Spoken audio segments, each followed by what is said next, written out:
সালামু আলাইকুম। বেশ কিছুদিন ধরে আমাদের দেশের ইঞ্জিনিয়ারিং সেক্টরে একটা স্নায়ুযুদ্ধ চলছে।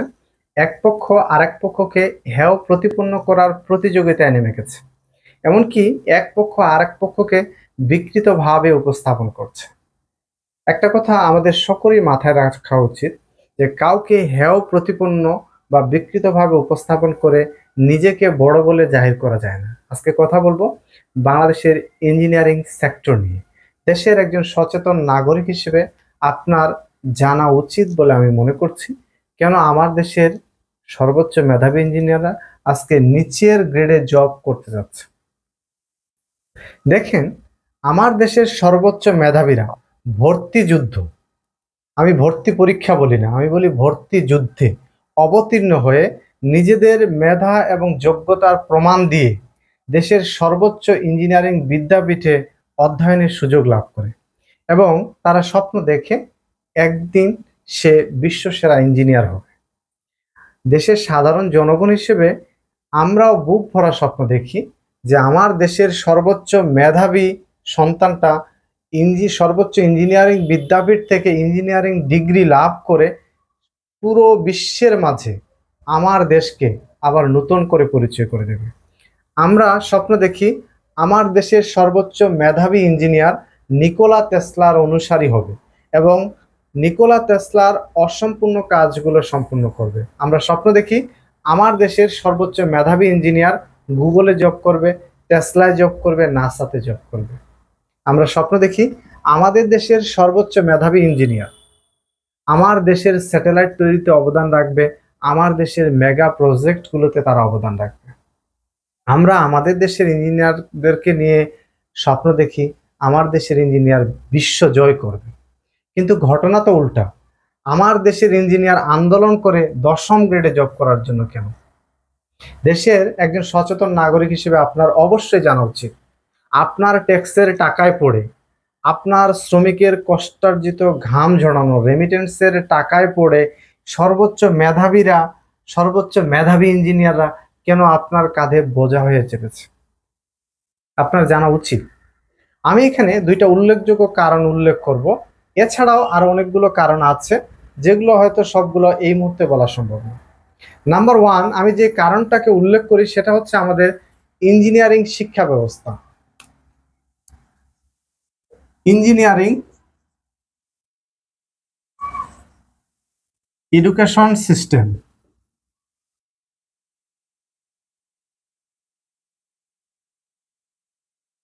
দেখেন, আমরাই কিন্তু আমাদের সন্তানদেরকে স্বপ্ন দেখাই যে তুমি বড় হয়ে ডাক্তার হবা, ইঞ্জিনিয়ার হবা, তুমি বড় হয়ে বুয়েটে পড়বা।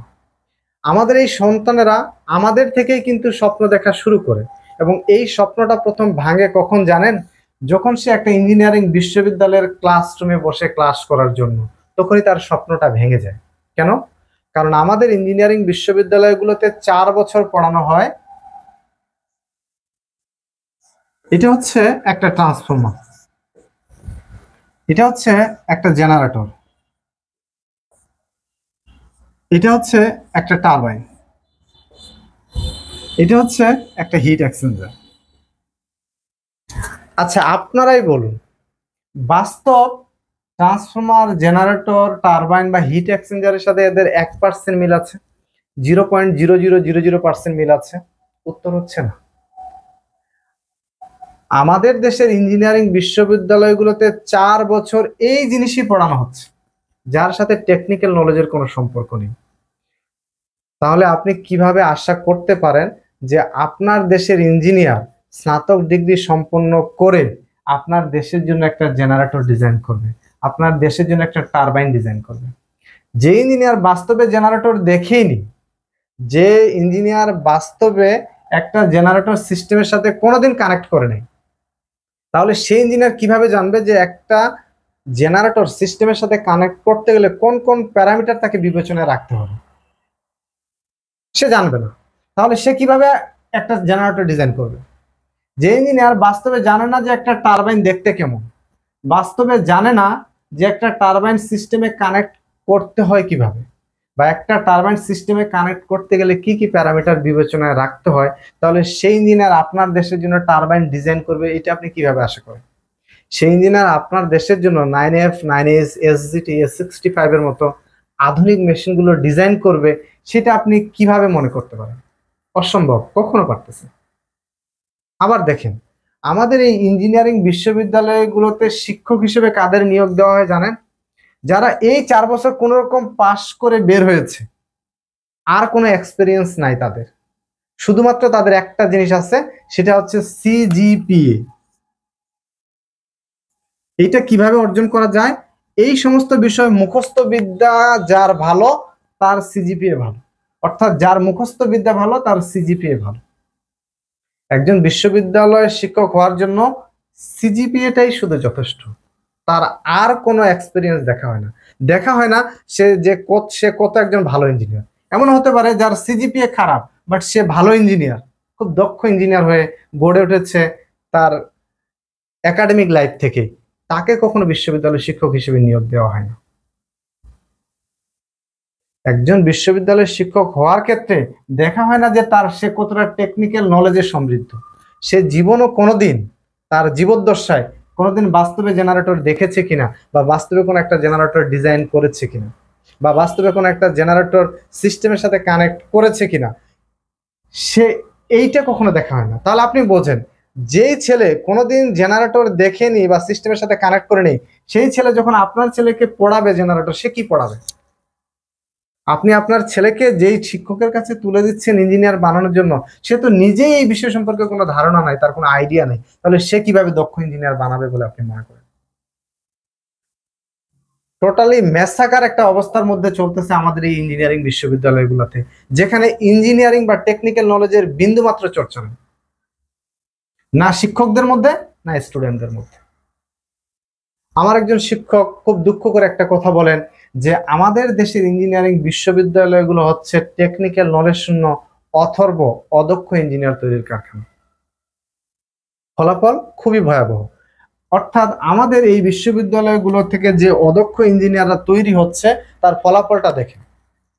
একসময় আমাদের দেশ থেকে প্রচুর ইঞ্জিনিয়ার BOSL এর মাধ্যমে বাইরের দেশগুলোতে জব করত। বিশেষ করে মধ্যপ্রাচ্য আমাদের এই দেশ থেকে প্রচুর ইঞ্জিনিয়ার নিত BOSL এর মাধ্যমে। কিন্তু দুঃখের বিষয় হচ্ছে এটাই, আমার দেশের ইঞ্জিনিয়াররা ওই দেশে গিয়ে অ্যাটেন্ডেন্ট পোস্টে জব শুরু করত, অপারেটর পোস্টে জব শুরু করত। অর্থাৎ আমার দেশের ইঞ্জিনিয়াররা তাদের দেশে জব শুরু করতো অ্যাটেন্ডেন্ট হিসেবে। আমাদের দেশের ইঞ্জিনিয়ারের কোয়ালিটি তাহলে দেখেন। কিন্তু অত্যন্ত দুঃখের সাথে বলতে হয় যে কালের বিবর্তনে আমাদের ইঞ্জিনিয়ারদের কোয়ালিটি এখন এতটাই খারাপ হয়েছে যে তারা এখন আমাদের ইঞ্জিনিয়ারদেরকে তাদের দেশে অ্যাটেন্ডেন্ট হিসেবেও নিচ্ছে না, অপারেটর হিসেবেও নিচ্ছে না। অর্থাৎ তারা মনে করছে যে আমাদের দেশের ইঞ্জিনিয়াররা তাদের দেশে অ্যাটেন্ডেন্ট হিসেবে জব করারও যোগ্য না, অপারেটর হিসেবে জব করারও যোগ্য না। ফলাফল, তারা আমাদের দেশ থেকে ইঞ্জিনিয়ার নেওয়া বন্ধ করে দিয়েছে, কোনো ইঞ্জিনিয়ার নিচ্ছে। নাম্বার 2, আমাদের দেশীয় কোম্পানিগুলো আমাদের এই ইঞ্জিনিয়ারদেরকে নিতে যাচ্ছে না। দেখেন উদাহরণ দিই, 2011 সালে আমি একটা কোম্পানিতে ইন্ডাস্ট্রিয়াল অ্যাটাচমেন্ট করি। সেই কোম্পানি মূলত ট্রান্সফর্মার এবং পিএফআই তৈরি করত। সেখানে গিয়ে আমি দেখলাম যে 2জন অপারেটর আছে, এত দক্ষ তারা, অর্থাৎ তারা কিন্তু লেবার, তারা এতটাই দক্ষ যে তারা নিজেরাই একটা ট্রান্সফর্মার ডিজাইন করতে পারে এবং তৈরি করতে পারে, নিজেরা একটা পিএফআই ডিজাইন করতে পারে এবং তৈরি করতে পারে, শুধু তাদেরকে স্পেসিফিকেশন বলে দিলেই হয়েছে। এবং তাদের বেতন ছিল ওই সময়, একজনের ছিল 20,000, একজনের ছিল 25,000, এবং তাদের বিপরীতে যে ইঞ্জিনিয়ার ছিল তার বেতন ছিল 8,000 টাকা। তাহলে আপনি দেখেন, একজন লেবার পাচ্ছে 20,000 টাকা বেতন, তার বিপরীতে একজন ইঞ্জিনিয়ার পাচ্ছে 8,000 টাকা বেতন। অর্থাৎ একজন লেবারের অর্ধেক পরিমাণ বেতন আমার ইঞ্জিনিয়ার পাচ্ছে না, কারণ আমার দেশের ইঞ্জিনিয়াররা দক্ষ না। তাহলে আপনি এখন কি বলবেন, যে ইঞ্জিনিয়ারের পোস্টগুলা লেবাররা দখল করেছে, বা ইঞ্জিনিয়ারদের পেটে লেবাররা লাথি দিচ্ছে? আমি বিষয়টা ওইভাবে বলি না, আমি বলি যে উনি দক্ষ এই জন্য বেতন পাচ্ছে। আমার যদি কোম্পানি হয়, আমি যদি কোম্পানি খুলি, আমি দক্ষ লোকে নিয়োগ দেবো, এইটাই স্বাভাবিক। এর সার্টিফিকেট আছে, এর সার্টিফিকেট নাই, বাট এর দক্ষতা আছে, এর দক্ষতা নাই। ফলাফল কি? কোম্পানিগুলো দক্ষতাটাকে বেশি প্রায়োরিটি দিচ্ছে। আমার একজন ছোট ভাই রুয়েট থেকে বের হয়েছে, আমার ম্যাডামের ছেলে ট্রিপলি থেকে। 5টা 6টা জায়গায় তার সিভি দিয়েছি, এখন পর্যন্ত কোথাও কোনো জায়গা থেকে তাকে নক করা হয়নি। শেষমেশ আমি বাধ্য হয়ে আমার একজন এক্স বসকে বললাম যে বস, আমার ছোট ভাই বের হয়েছে, তাকে একটা চাকরির ব্যবস্থা করবেন। তো উনি প্রথম আমাকে জিজ্ঞেস করছে তার এক্সপিরিয়েন্স আছে কিনা জব। আমি বললাম যে না, সে কেবল বের হয়েছে। বললো যে না, আমাদের কোম্পানিতে কোনো ফ্রেশ ইঞ্জিনিয়ার নিয়োগ দেওয়া হয় না, কারণ ওনাদের এমডির স্পষ্ট কথা যে আমি আমার কোম্পানিতে কোনো ফ্রেশ ইঞ্জিনিয়ার নিয়োগ দেবো না, কারণ তারা কোনো কাজ জানে না। এবং উনি নাকি এই কথাও বলে যে আমি আমার কোম্পানিটাকে তো রোহিঙ্গা ক্যাম্প বানাইনি যে এখানে ইঞ্জিনিয়ারদেরকে আনে আমি তাদের পুনর্বাসনের ব্যবস্থা করব। দেখেন অবস্থা। সেম ঘটনাটা আমি দেখেছি যখন আরএফএল আমি জব করি। আমার উপরের বস ছিল ইন্ডিয়া, আমার নিচে যারা জব করতো তারা ছিল সব লেবার, অর্থাৎ তারাই মেশিন অপারেট করতো। মেশিনের ছোটখাটো যদি সমস্যা হতো তারাই ঠিক করে ফেলতো। সো এই যে অবস্থা, অর্থাৎ ইঞ্জিনিয়ার যেই জায়গায় জব করার কথা সেই জায়গায় বাইরের দেশের ইঞ্জিনিয়ার এসে আমার পোস্টগুলো দখল করেছে। আবার নিচের পোস্টে আমার লেবাররা আমার পোস্টগুলো দখল করে ফেলেছে। তাহলে আমার ইঞ্জিনিয়াররা যাবে কোথায়? তো এই কারণে আমার দেশের কোম্পানিগুলো আমার দেশের ইঞ্জিনিয়ারদেরকে নিয়োগ দিতে চায় না, তারা লেবারকে দিতেই বেশি স্বাচ্ছন্দ্য বোধ করে। সো আমার দেশের ইঞ্জিনিয়ারদেরকে বাইরের দেশ নিচ্ছে না, আমার দেশের ইঞ্জিনিয়ারদেরকে দেশীয় কোম্পানিগুলো নিতে যাচ্ছে না। তাহলে আমার দেশে যে প্রতি বছর এত এত ইঞ্জিনিয়ার বের হচ্ছে, এই ইঞ্জিনিয়াররা যাবে কোথায়? একমাত্র অবলম্বন হচ্ছে সরকারি চাকরি। কারণ এই একটা জায়গা আছে যেই জায়গায় চাকরি পেতে ইঞ্জিনিয়ারিং কোনো বিদ্যা লাগে না, কোনো দক্ষতা লাগে না, কোনো টেকনিক্যাল নলেজের কোনো বালাই নেই। দেখেন, যখন একটা নিয়োগ পরীক্ষা হয় সেখানে 60% মার্ক থাকে নন ডিপার্টমেন্টের উপরে। এখন এই নন ডিপার্টমেন্টে কি থাকে? বাংলা, ইংরেজি, সাধারণ জ্ঞান, মানে বাংলাদেশ বিষয়াবলী, আন্তর্জাতিক বিষয়াবলী। বলেন তো এইখানে কোনো টেকনিক্যাল নলেজের বালাই আছে? নাই। বাকি 40% মার্ক কি থাকে? এই সমস্ত মুখস্থ বিদ্যাগুলো, যেখানেও টেকনিক্যাল নলেজের কোনো বাধা নেই। অর্থাৎ একটা সরকারি চাকরি আছে শুধুমাত্র যেখানে টেকনিক্যাল নলেজ লাগতেছে না। তাই আমার ইঞ্জিনিয়ারদের এখন একমাত্র অবলম্বন বা ভিত্তি হচ্ছে এই সরকারি চাকরি। তাই আমার দেশের ইঞ্জিনিয়াররা সরকারি চাকরির পিছনে ছুটতেছে বাধ্য হয়ে। কিন্তু কথা হচ্ছে এই সরকারি চাকরিতে তো আমার পোস্ট বেশি নেই। নবম গ্রেডে আমি ধরলাম যে 1000 পোস্টে নিয়োগ হয়, অর্থাৎ নবম গ্রেডে যে নিয়োগগুলো হয় আমি ধরলাম বিসিএস সহ এইখানে আমার 1000 জন ইঞ্জিনিয়ার এই নবম গ্রেডে যাচ্ছে। তাহলে আমি যদি ধরি, সাপোজ বেসরকারি বিশ্ববিদ্যালয়ের কথাগুলো বাদই দিলাম, সরকারি যদি 5টা বিশ্ববিদ্যালয় ধরি, তাহলে 5টা বিশ্ববিদ্যালয় থেকে এভারেজে আমার 5000 জন স্টুডেন্ট বের হচ্ছে, সেখান থেকে 1000 জনের চাকরি হচ্ছে, অর্থাৎ আমার স্টুডেন্ট বের হচ্ছে 5000 জন। ধরলাম এভারেজে বেসরকারি গুলোর কথা বাদ, সরকারি থেকে 5000, তার মধ্যে 1000 জন ধরলাম যে অ্যাসিস্ট্যান্ট ইঞ্জিনিয়ার বা বিসিএস এ যাচ্ছে, তো নবম গ্রেডের পোস্টে যাচ্ছে, তাহলে থাকতেছে এখানে 4000। তাহলে 4000 স্টুডেন্ট আমার ইঞ্জিনিয়ার প্রতি বছর কি হচ্ছে? সারপ্রাইজ হচ্ছে, বাড়তি থাকতেছে। এখন দেখেন, একজন ইঞ্জিনিয়ার ধরলাম 25 বছরে তার গ্রাজুয়েশন শেষ করে ফেলছে। একজন ইঞ্জিনিয়ার 25 বছরে তার গ্রাজুয়েশনটা শেষ করে ফেলছে, তাহলে আমার চাকরির বয়স 30, এদিকে 5 বছর, আর 32 করছে আরো 2 বছর, 7 বছর। তাহলে 7 বছর এর সাথে 7 গুণ দিলে 28000 স্টুডেন্ট ইঞ্জিনিয়ার আমার সারপ্লাস থাকতেছে। এই ইঞ্জিনিয়াররা আমার যাবে কোথায়? বাধ্য হয়ে আমার দেশের ইঞ্জিনিয়াররা এখন এইচএসসি এর সার্টিফিকেট দিয়ে জব করছে। আমি একজন ভাইকে চিনি আমার, যিনি কম্পিউটার অপারেটর হিসেবে জব করছে, যার ইঞ্জিনিয়ারিং এর স্নাতক থাকা সত্ত্বেও কোনো উপায় নেই। তাই আমার দেশের ইঞ্জিনিয়াররা এখন 10ম গ্রেডের জন্য আন্দোলন করছে। কারণ যদি 10ম গ্রেডে তারা ঢুকতে পারে তাহলে হয়তো 1000 জনের জব হবে। ধরলাম 10ম গ্রেডে 1000 জন নিয়োগ হচ্ছে, তাহলে এখান থেকে আরো 1000 জন, মনে করো 4000 থেকে আরো 1000, তাহলে থাকতেছে 3000 ইন্টু 7 দিতে, তাহলে 21000 ইঞ্জিনিয়ার আমার কি থাকতেছে? বেকার থাকতেছে। এদেরকে আমি কোথায় রাখবো? এরা কিন্তু আমার সর্বোচ্চ মেধাবী। সো 10ম গ্রেড এর জন্য এরা আন্দোলন করছে, বাট 10ম গ্রেডটা কিন্তু আমার ইঞ্জিনিয়ারের ভাগ্য পরিবর্তন করতে পারবে না। অর্থাৎ এই 10ম গ্রেড কোনো সমাধান না। যদি 10ম গ্রেড সমাধান হতো তাহলে আইবি বিষয়টাকে খুব গুরুত্ব সহকারে নিত, যেহেতু কারণ এই 10ম গ্রেডের মাধ্যমে আমি আমার 1000 জন সর্বোচ্চ ইঞ্জিনিয়ারের রুটি রুজির ব্যবস্থা করতে পারছি। বাকি আমার 21,000 ইঞ্জিনিয়ার কি থাকতেছে, পদক থেকে যাচ্ছে। তাহলে এদেরকে আমি কি করব? সো আমার দেশের ইঞ্জিনিয়ারের ভাগ্য পরিবর্তন 10ম গ্রেড করতে পারে না। আমার দেশের ইঞ্জিনিয়ারের ভাগ্য পরিবর্তন করতে হলে আমার দেশের ইঞ্জিনিয়ারদেরকে দক্ষ করে তুলতে হবে। এটাই হচ্ছে একমাত্র উপায়, আর কোনো উপায় নেই।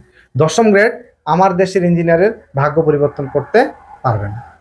আবার দেখেন, আপনি যদি এই 10ম গ্রেডটাকে উন্মুক্ত করে দেন, তাহলে আমার টেকনিক্যাল শিক্ষা ব্যবস্থাটা ধ্বংস হয়ে যাবে, অর্থাৎ আমার কারিগরি যে শিক্ষা ব্যবস্থা সেটা টোটালি ভেঙে পড়বে। আপনি এখানে 1000 জনের রুজি রুটির ব্যবস্থা করার ফলশ্রুতিতে দেখেন আমার একটা শিক্ষা ব্যবস্থায় ধ্বংস হয়ে যাচ্ছে, যেটা করা মোটেও কাম্য হবে না বলে আমি মনে করি। সো মেইন কথা যে 10ম গ্রেড না, আমার দেশের ইঞ্জিনিয়ারকে দক্ষ করে তুলতে হবে, এটাই হচ্ছে মেইন। দ্বিতীয় নম্বর আমি যে কারণটাকে উল্লেখ করি সেটা হচ্ছে government service rule.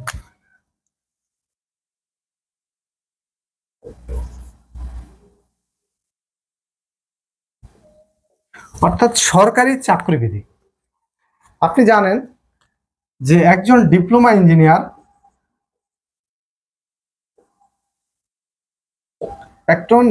Engineer sub assistant পদে এন্ট্রি করে, অর্থাৎ এটা তার এন্ট্রি লেভেলের পোস্ট। আর একজন অ্যাসিস্ট্যান্ট ইঞ্জিনিয়ার, একজন বিএসসি ইঞ্জিনিয়ার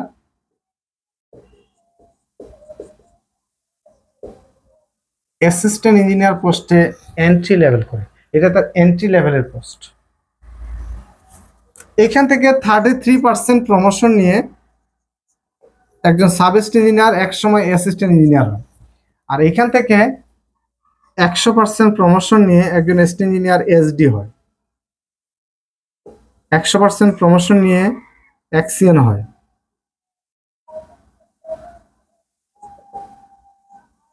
100% প্রমোশন নিয়ে সুপারিনটেন্ডেন্ট ইঞ্জিনিয়ার হয়। 100% প্রমোশন নিয়ে এখান থেকে চিফ ইঞ্জিনিয়ার হয়। 100% প্রমোশন নিয়ে এখান থেকে মেম্বার হয়। 100% প্রমোশন নিয়ে এখান থেকে চেয়ারম্যান হয়। তাহলে দেখেন এই যে প্রমোশন, এখানে 33% বলেন বা এখানে 1 2 3 4 5 600% প্রমোশন বলেন, আপনি 33% বলেন বা 600% প্রমোশন বলেন, এই প্রমোশন হওয়ার জন্য কোনো টেকনিক্যাল নলেজ দরকার হয় না। কি দরকার হয় দেখেন, অর্থাৎ কোনো একটা নিয়োগ পরীক্ষায় মনে করলাম আমি 1000 জন ইঞ্জিনিয়ার নিয়োগ দিলাম, 1000 জন। এর 1 নম্বর হলো হচ্ছে মনে করলাম আবুল, আর 1000 নম্বরে যে আছে সে হলো মফিজ। অর্থাৎ চাকরির যে পরীক্ষা সেটার প্রথম হয়েছে আবুল এবং 1000 নম্বরের সিরিয়ালে আছে মফিজ। যখন প্রমোশন হবে মনে করলাম একজন এখান থেকে মেম্বার থেকে একজন চিফ ইঞ্জিনিয়ার হলো, অর্থাৎ একজন চিফ ইঞ্জিনিয়ার যদি রিটায়ারমেন্টে যায়, পিআরলে যায়, তাহলে এইখান থেকে একজন উপরে উঠে যাবে। তাহলে ফলশ্রুতিতে সব জায়গা থেকে একজন খালি হবে, বলে এই অ্যাসিস্ট্যান্ট ইঞ্জিনিয়ার থেকে প্রথম এসডি হবে আবুল, এবং এই ব্যাচের সবার শেষে এসডি হবে মফিজ। এখন দেখেন ঘটনাটা কি ঘটে, এই আবুল মনে করে যে সে তো চাকরির পরীক্ষায় প্রথম হয়ে আসছে, অর্থাৎ সে যদি এই জব সেক্টরে এসে কোনো ইঞ্জিনিয়ারিং নলেজ চর্চা নাও করে তাও সবার আগে তার প্রমোশন হবে। অর্থাৎ সে হবে এই ব্যাচের যদি কেউ চিফ ইঞ্জিনিয়ার হয় বা চেয়ারম্যান হয় বা মেম্বার হয়, তাহলে সবার আগে হবে আবুল এবং সবার শেষে হবে মফিজ। তাই আবুল ভাবে যে আমি ইঞ্জিনিয়ারিং নলেজ চর্চা করি আর না করি সবার আগে প্রমোশন হবে আমার। আবার ফলশ্রুতিতে মফিজ ভাবে যে আমি যত ভালো ইঞ্জিনিয়ার হই না কেন এই আবুলের আগে আমার কখনো প্রমোশন হবে না এবং আমার প্রমোশন হবে সবার শেষে। অর্থাৎ এই আবুল যখন চেয়ারম্যান থাকবে তখন হয়তো বা মফিজ সর্বোচ্চ এসডি বা এক্সিএন থাকবে। সো এই মফিজ চিন্তা করে যে আমার এত ইঞ্জিনিয়ারিং চর্চা করে কি লাভ, কারণ আমার তো প্রমোশন হচ্ছে না। অর্থাৎ এইখানে টেকনিক্যাল নলেজের কোনো গুরুত্ব নাই, গুরুত্ব ওই যে মুখস্থ বিদ্যা দিয়ে যে প্রথম হয়েছে তার গুরুত্বই সবখানে। এখন এ মুখস্থ বিদ্যা দিয়েও এখানে আসতে পারে 1 নম্বর পজিশনে। আমাদের দেশে যে প্রেক্ষাপট, আমাদের দেশে যে প্রেক্ষাপট, আবেদ আলীর মাধ্যমে এখানে আসতে পারে, বা এর কোনো বড় কোনো কর্মকর্তা পরিচয়ের মাধ্যমে এখানে আসতে পারে। সো এ যে এই পোস্টটা দখল করলো, এই সারা জীবন এই ফলটা পেতে পেতে সে এই পর্যন্ত আসে, যার জন্য টেকনিক্যাল নলেজের কোনো দরকার নেই। অর্থাৎ ইঞ্জিনিয়ারিং নলেজের যে একটা গুরুত্ব আছে সেটা জব সেক্টরেও নেই। ফলশ্রুতিতে এই জব সেক্টরগুলোতে ইঞ্জিনিয়ারিং নলেজের কোনো চর্চা হয় না, সবাই সবার মতো এরকম চলে। এর ফলাফলটা দেখেন, আমাদের দেশে মেগা প্রকল্প তো দূরের কথা, বিদ্যুৎ কেন্দ্র তো দূরের কথা, বিদ্যুৎ কেন্দ্রের একটা নিউমেরিক ভাল্ব তৈরি করতে গেলেও রাশিয়া বা চায়না থেকে ইঞ্জিনিয়ার আনা লাগে, কারণ আমাদের এই টেকনিক্যাল সেক্টরটা টোটালি অথর্ব হিসেবে থাকে, কেউ কোনো কাজ করে না। তাহলে দেখেন, আমার দেশের ইঞ্জিনিয়ারদেরকে যদি আপনি দক্ষ করতে চান, তাহলে এই আবুল এবং মফিজ মার্কা অটো প্রমোশন বন্ধ করতে হবে। টেকনিক্যাল নলেজ যার বেশি তার ভিত্তিতে প্রমোশন দিতে হবে। অর্থাৎ এই 1000 জনের মধ্যে যদি কেউ ভালো ইঞ্জিনিয়ার হয়, দক্ষ ইঞ্জিনিয়ার, এবং আপনাদেরকে এইখানে পুরস্কার তিরস্কারের ব্যবস্থা রাখতে হবে, যে ভালো ইঞ্জিনিয়ার কোন একটা প্রবলেম ফাইন্ড আউট করে সলভ করতে পারবে, তার প্রমোশন এই 1000 জনের জন্য মধ্যে আগে হবে। তাহলে জব সেক্টরগুলোতে ইঞ্জিনিয়ারিং নলেজের চর্চা বেড়ে যাবে, সবাই ভালো ইঞ্জিনিয়ার হওয়ার ট্রাই করবে। ফলশ্রুতিতে আমাদের এই গভর্নমেন্ট সেক্টরে একজন দক্ষ ইঞ্জিনিয়ার আমরা পেতে পারি। নাম্বার 2, আমাদের ইঞ্জিনিয়ারিং বিশ্ববিদ্যালয়গুলোতে যে শিক্ষক নিয়োগ দেওয়া হয়, কেবল গ্রাজুয়েশন শেষ করে সাথে সাথে একটা ছেলেকে নিয়োগ দেওয়া কখনোই উচিত না। কারণ অবশ্যই তার ইঞ্জিনিয়ারিং দক্ষতা থাকতে হবে। শুধুমাত্র সিজিপিএ দেখে নিয়োগ দেওয়া বন্ধ করতে হবে। অর্থাৎ যে ইঞ্জিনিয়ার দক্ষ, অর্থাৎ একটা ব্যাচের যেই ছেলেটা টেকনিক্যাল নলেজে খুব ভালো, আমার মনে হয় তাকে ইঞ্জিনিয়ার হিসেবে নিয়োগ দেওয়া উচিত। এই গেল হচ্ছে আমাদের ইঞ্জিনিয়ারিং সেক্টরের বর্তমান অবস্থা। এই কারণে আমাদের দেশের ইঞ্জিনিয়াররা কোনো একটা মেগা প্রকল্পতে অবদান রাখতে পারছে। আশা করি আমাদের দেশের ইঞ্জিনিয়ারদের এই করুণ অবস্থা কেন সেটা আপনারা বুঝতে পেরেছেন। এখন বাড়তি 2 মিনিট কিছু কথা বলবো, সেটা হচ্ছে 1 নম্বর, দেখেন একজন diploma engineer sub assistant engineer পদে প্রথম ঢুকে, সো এইখানে সে 100% কোটা হচ্ছে সাব অ্যাসিস্ট্যান্ট ইঞ্জিনিয়ার জন্য বরাদ্দ। একজন বিএসসি ইঞ্জিনিয়ার এন্ট্রি লেভেল করে এই এসটি ইঞ্জিনিয়ার পদে, তার এন্ট্রি হয় এই পোস্টে, তাহলে এইখানেও সে 100% কোটা ইউজ করতেছে। সো আপনি যদি কোটা বলেন, তাহলে এইটাও কোটা, এইটাও কোটা। আপনি যদি এই কোটাটাকে উন্মুক্ত করতে বলেন, তাহলে আপনার কোটাটা উন্মুক্ত করে দেন, কারণ আপনি এইখানেও ঢুকতেছেন আবার বিসিএসও যাচ্ছেন। তাহলে জেনারেল ইউনিভার্সিটির পোলাপানগুলো যদি আন্দোলন করে যে এইখানে 100% ইঞ্জিনিয়ার নেওয়া বন্ধ করতে হবে, আপনি কোথায় যাবেন? আপনি যে এইটাকে কোটা বলতেছেন, নিজেরটাকে কোটা মনে হচ্ছে না কখনো? আপনি বিসিএস এ যাচ্ছেন, বিভিন্ন চাকরিতে যাচ্ছেন, আবার এইখানেও পুরাটাই 100% ধরে রাখছেন।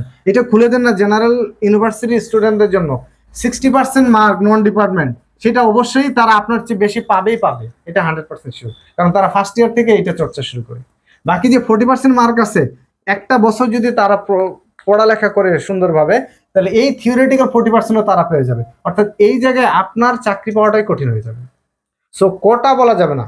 যদি কোটা বলেন, তাহলে আপনার এইটাকেও কোটা বলতে হবে, এইটাকেও কোটা বলতে হবে। ক্লিয়ার? নাম্বার 2, প্রমোশনের ক্ষেত্রে যদি আপনি বলেন, দেখেন এরা এখান থেকে 33% প্রমোশন নিয়ে অ্যাসিস্ট্যান্ট ইঞ্জিনিয়ার হয়, যেখানে সময় লাগে 20 থেকে 30 বছর। অর্থাৎ 20 থেকে 30 বছরে একজন সাব ইঞ্জিনিয়ার থেকে এসটি ইঞ্জিনিয়ার হয়। আমি অনেককেই দেখেছি যারা এই সাব ইঞ্জিনিয়ার পদ থেকে রিটায়ারমেন্টে গেছে। ফলশ্রুতিতে আপনি দেখেন, আপনি 5 বছরে এসডি হন, 5 বছরে এক্সিএন হন, 5 বছরে সুপার ইঞ্জিনিয়ার হন, 5 বছরে চিফ ইঞ্জিনিয়ার হন, 5 বছরে মেম্বার হন, 5 বছরে চেয়ারম্যান হয়ে যান। অর্থাৎ এই 20 হতে 30 বছরের ব্যবধানে আপনি চলে যাচ্ছেন চেয়ারম্যান, অর্থাৎ 1 নম্বর গ্রেডে। এটাতে কোনো সমস্যা নেই। আর এই 20 থেকে 30 বছরের ব্যবধানে একজন তার একটা গ্রেড চেঞ্জ করে আসছে, এইটাতে আপনার সমস্যা কেন? আপনি এখানে যে প্রমোশন পাচ্ছেন, আপনি কিসের ভিত্তিতে প্রমোশন পাচ্ছেন? আপনার যোগ্যতা কি? আপনি কোনো ইঞ্জিনিয়ারিং নলেজ চর্চা করেন? 0% করেন না, তাহলে আপনার প্রমোশন হচ্ছে কিভাবে? অটো। সো আপনার প্রমোশনটাকে আপনি বৈধ মনে করছেন, আর এইখানে একজন চাকরি করে সে সারা জীবন একই পোস্টে থাকবে, এটাকে অবৈধ মনে করছেন কেন?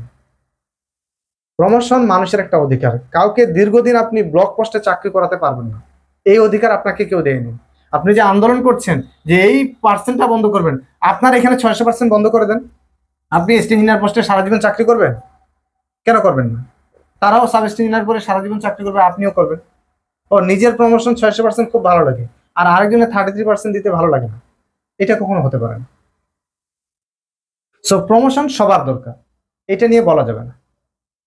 নাম্বার 3 যে বিষয়টা আমি নিজে খুব গুরুত্ব দেই, যে সবাই তার নামের শেষে ইঞ্জিনিয়ার লাগাইতে পারবে না, এটা আমি মোটেও পছন্দ করি না। একজনের শুধুমাত্র আইবির একটা কার্ড আছে, তাহলে কি সে ইঞ্জিনিয়ার? একজনের আইবির কোনো কার্ড নেই। আমি এমন একজনকে চিনি, সে বেসরকারি বিশ্ববিদ্যালয় থেকে বের হয়েছে, বাট বাংলাদেশের যে কোনো আইএনসির প্রবলেম হলে তাকে এক্সপার্ট হিসেবে নিয়ে যাওয়া হয়। আমি এমন একজনকে চিনি যে ডিপ্লোমা ইঞ্জিনিয়ার, বাট দেশের জেনারেটরের কোনো প্রবলেম হলে এক্সপার্ট হিসেবে তাকে নিয়ে যাওয়া হয়। আমি এমন কিছু লেবারদেরকে চিনি, ফোরম্যানদেরকে চিনি, যাদের কোনো ইলেকট্রিক্যাল সিস্টেমে প্রবলেম হলে তাদেরকে নিয়ে যাওয়া হয়, কোনো ইঞ্জিনিয়ারকে না। সো আপনি ইঞ্জিনিয়ার কাকে বলবেন? আমি এই বেসরকারি বিশ্ববিদ্যালয়ে যিনি আইএনসির এক্সপার্ট, আমি তাকে ইঞ্জিনিয়ার বলি। যে ডিপ্লোমা ইঞ্জিনিয়ার, জেনারেটর এক্সপার্ট, আমি তাকে ইঞ্জিনিয়ার বলি। যেই লেবার আমার ইলেকট্রিক্যাল সিস্টেমে এক্সপার্ট, আমি তাকে ইঞ্জিনিয়ার বলি। শুধুমাত্র আইবির একটা কার্ড বুকের মধ্যে ঝুলাই রাখা আছে, তাকে আমি কখনো ইঞ্জিনিয়ার বলি না। সো আপনি যে ইঞ্জিনিয়ারিং দাবি করতেছেন, কিসের ভিত্তিতে? ইঞ্জিনিয়ারিং নলেজ কোনো কিছু ধারণ করে নিজের মধ্যে? আগে ইঞ্জিনিয়ারিং চর্চা করেন, ইঞ্জিনিয়ারের যে গুণাবলী সেগুলো নিজের মধ্যে ধারণ করেন, তারপর নিজেকে ইঞ্জিনিয়ার বলে পরিচয় দেন। সো আমার মতে ইঞ্জিনিয়ার তাকেই বলা উচিত যার মধ্যে প্রবলেম ফাইন্ড আউট করার গুণাবলী থাকবে, যার মধ্যে প্রবলেম সলভিং এর গুণাবলী থাকবে, যে রিসার্চ করবে এবং ইনোভেশন করবে, সেই ইঞ্জিনিয়ার।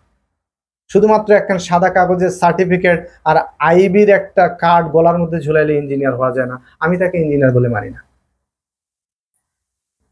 ধন্যবাদ সবাইকে। সালাম আলাইকুম।